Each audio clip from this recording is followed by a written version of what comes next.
Hello, parents and guardians. Happy winter break. You should have your sixth grader with you now, or at least they're not in school anymore for the next 2 weeks. So this video is to talk about our next major science project, which is the sixth grade science fair project, due by February 24, 2022. We'll take it step by step. So why do a science fair? So just reading this, the IB Science Guide, the IB Science Guide states that in every year of MYP Sciences, all students must independently complete a scientific investigation that is assessed against Criterion B, Inquiring and Designing, and Criterion C, Processing and Evaluating. This is from the International Baccalaureate Sciences Guide on page 16. All right, so let's see. Semester 1, so we made it half the school year already. Semester 1 saw your sixth grader practicing science skills. They have been collaborating. They have been researching. They've been using the textbook as our main source, not Google. We designed a solar oven, they analyzed data, they manipulated variables, they drew conclusions based on data. Okay, so these are higher level skills, and we are just beginning to touch them. So semester 2, we're going to start semester 2 on January 3. That will offer a more rigorous curriculum, science curriculum in sixth grade. So eventually, this is what the IB Sciences want students to be showing that they can do an investigation on their own.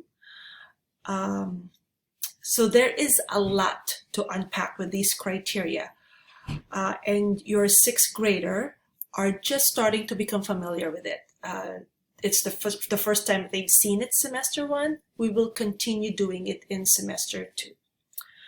All right, so the best way to tackle these is to take it one step at a time. All right, so here's the rubric, the assessment rubric of Criterion B. Right, so this is the inquiring and designing. So just to let you know, in each IB subject, there's 4 criterion. For sciences, there's 4. The science fair project will focus on B and C. Right? We have A, B, C, and D. We're focusing on B and C on the science fair project. So these are the skills that we want students to show, right? So there's 4 strands. And it talks about outlining an appropriate problem or research question to be tested by a scientific investigation, outline a testable prediction using scientific reasoning, outline how to manipulate the variables, outline how data will be collected, and design scientific investigations. Criterion C, which is processing and evaluating, students should be able to present collected and transformed data, interpret data and outline results using scientific reasoning, discuss the validity of a prediction based on the outcome of the scientific investigation, discuss the validity of the method, describe improvements or extensions to the method. There's a lot to unpack with these 2 criteria. So we will do the same thing that we did semester 1. Most of our sixth graders just had science for the first time. There were some who already had science in elementary school, and their skills showed it and their grades showed it. But since we are in a science subject, we will continue focusing on these science skills. And we will unpack these, right? And we will take them step by step. So this will help our sixth graders stay engaged and persist in learning. We've been talking about persisting in learning, just because science is it's difficult. It has something to do with analytical thinking skills, right? And in Bloom's taxonomy, that's the higher level thinking. All right. it is expected that the project becomes frustrating. It's actually a cause of anxiety for a lot of parents, but we still need to do it. We still need to do it because this is the skill that we want our students to have as they get older. They need to have analytical skills to be able to be successful in the real world, right? So we're starting now in 6th grade. It may be frustrating. That's why we have a rubric as a guide so that it allows frustrations to happen, right? It allows failures of investigations to happen. That's expected as a scientist. And the rubric allows the frustrations and the failures to be reported and reflected upon. Okay, so I am going to link the rubric with this email, with the email that this video is attached to, so that you can read it with your 6th grader in advance if you choose. There's a lot to it, but if you take it one step at a time as you go through the science fair project, then the anxiety level might be lowered. If their investigation is not going as planned, part of the rubric shows that it will be, they can reflect on that one. And as long as they reflect on that one and their reasoning is sound, they can still have a high achievement level. Or a high grade, right? A high grade. But in IB, we use the word achievement level. They have achieved reflection on their science investigation. All right, so taking this one step at a time, right? So here's the assessment criterion B again.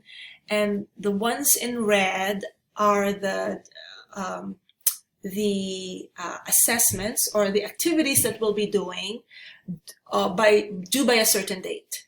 And this will match up to the strand of each criterion, right? So the red words are words or terms that your student is getting to be familiar with. The rubric is hard for them to read, but we have task-specific clarification words, and these are it, right? So we've talked about inquiry question, we've talked about hypothesis, we've talked about variables and procedure and data table, right? So if they stick with that, and they're engaged in class because we're covering it in class, they will be successful for this part of the investigation, right? Because I'll be checking in with them almost daily for the next 2 months of semester 2. Right? And you can see that we have due dates as well. That shows the urgency of each part of the science fair project. Okay, so just cutting it piece by piece, right? Taking it one step at a time. So that's criterion B. That's designing the investigation. And then here's criterion C, right? So once they have gathered their data on their investigation, we have due dates for when the data should be filled out, when the trials are all completed, when we do analysis, and when we do conclusion and reflection. So all of that is part of the science fair project. Okay, all right, so let me walk you through the first assignment for the science fair project that we've covered the last week of semester 1. I wanted to give more time for the students to mull through the investigation. That's why I gave that assignment already. So this is what the assignment was. The assignment was called Science Fair Project Ideas, right? And this was in Google Classroom. So in Google Classroom, if you go to, let's see if I can find it. If you go to classwork, right? If you go to classwork, you will find a topic called Science Fair. And we have posted Science Fair project ideas. That was due December 17th. Okay, and this was it. Most of my 6th graders was able to do it, right? There were some who weren't able to do it for one reason or the other. So I'm hoping that they get to it because this is still part of a grade. And this is what we did. Right? Because usually choosing an investigation is difficult. So we're using sciencebuddies.org. So this is what the assignment was, the very beginning of a science fair investigation. They click on sciencebuddies.org. Okay, so this is what it looks like. And then they go to science projects and go to by grade level. They filter that out, go to 6th grade, and we continue filtering things out because there's a lot of projects. There's like 650 projects that they can choose from. We don't want them to spend too much time on that one. Go to cost, go to very low, under $20.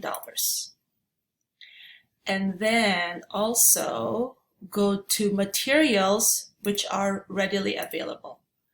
That would limit the list to 31 projects that they can look at, right? And that's very doable. So here's the list of projects. As they scroll down, those are the projects, and they keep scrolling down. This is the first page, and there's 4 more pages of this one.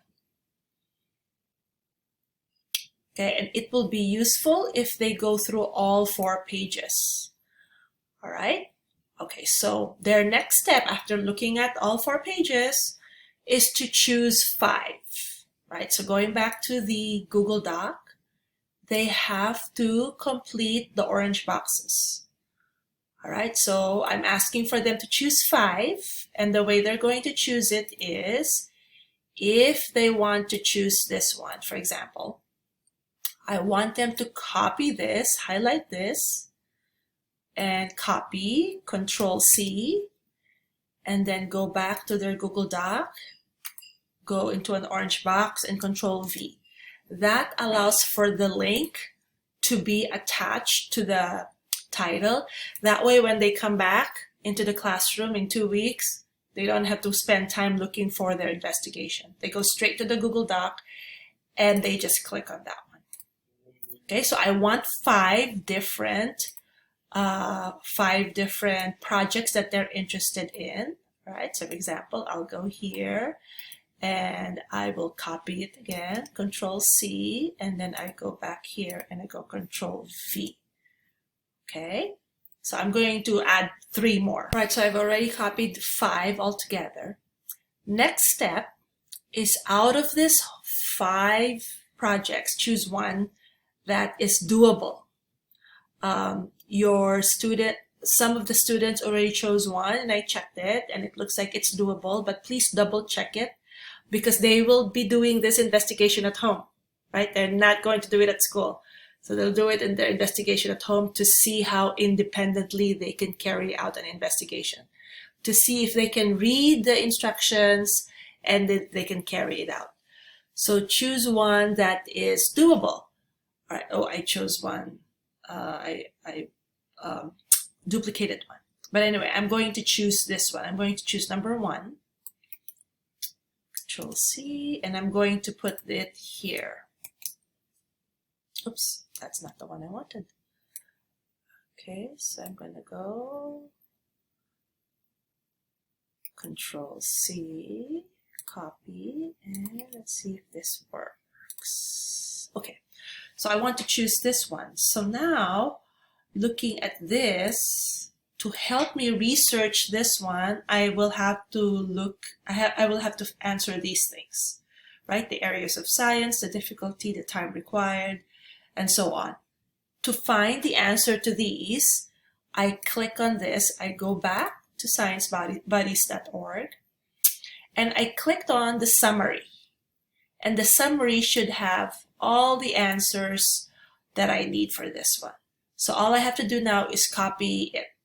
Okay, I don't think I can copy paste, but I can try. But the main thing is for me to get all of this information and put it on the Google Doc. All right, so I have copied everything from here into my Google Doc. All right, so if your student has completed this, they have just finished the first step of choosing their investigation. Okay. All right, so the next step would be figuring out what do they want to change with this investigation. To do that, they will have to read the background, right? And this is the research part, the science behind the investigation.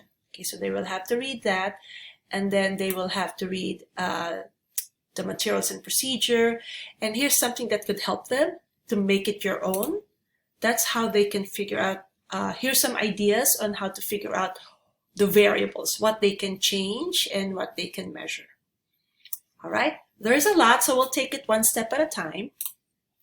So to summarize, right, for them to choose their investigation, go to sciencebuddies.org. They have to filter things out by grade level, by cost, and by materials. And then they need to filter out, they need to choose what they would want to do. Okay, make sure it's doable. If the cost is very low, like between $5 and $10, Mitchell Science Department can supply those because we have money. The public school system has money. Of course, since we have a lot of students, we have about 275 sixth graders in Mitchell. We have a limit. So our limit is $10 or less. And the students can also borrow materials from our science lab. Now, there are some students who want to do more expensive investigations. I will allow that as long as it's okay with you, the guardian, right? If you want to buy them the materials, please email me to let me know that you've got the materials covered. At a certain point, if I don't hear an email from you, then I will ask your student to choose from a list of investigations that Mitchell Science Department can easily cover the materials. All right, that's a lot. This is like more than a 15-minute video, but this is a science fair project, and hopefully this helps alleviate your anxiety in supporting the science fair project for your student. It's always been high anxiety for parents. I am a parent myself, and I had 3 middle schoolers go through that. So hopefully this helps you. If you have any questions or concern whatsoever, please email me at mhowell@fcusd.org. All right, we'll take it one step at a time. And this is only for 2 months. After February, we're done with the science fair project. Your student would have done it already. All right, thank you so much. Remember, mhowell@fcusd.org. I'll be seeing your students next year.